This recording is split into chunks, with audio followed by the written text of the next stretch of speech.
പേടിക്കണ്ട. ഭാര്യയും മോളും പോണ കണ്ടിട്ട് ഞാൻ വന്നേ. നിന്റെ അടുത്ത് ആരും ഇങ്ങോട്ട് വരാൻ പറഞ്ഞു. പുറത്തെവിടെയെങ്കിലും വെച്ച് കണ്ടാ പോരെ? നമുക്ക് ഇതിൻ്റെ ഉള്ളിൽ സംസാരിക്കാം, അതാ നല്ലത്. നിന്റെ അടുത്ത് പോകാനാ പറഞ്ഞേ. ഞാൻ പൊക്കോളാം. എനിക്ക് തരാനുള്ള പണം എന്താ? എന്നാ ഞാൻ പൊക്കോളാം. വിടട്ടെ കൈ. പമ്പൻ സെറ്റപ്പാണല്ലോ. എന്നിട്ടാണോ നിന്റെ കയ്യിൽ കാശില്ല എന്ന് പറയണേ?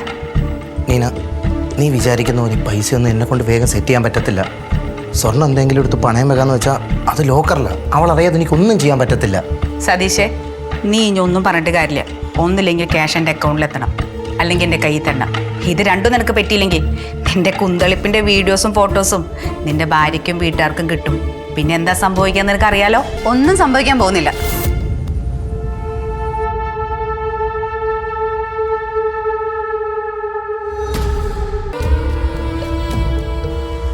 ഇതുപോലൊരു നാണം കെട്ടവനോട് ജീവിക്കുമ്പോൾ ഇതിനപ്പുറം പ്രതീക്ഷ തന്നെ ഞാൻ അയാളുടെ കൂടെ കഴിയുന്നത്.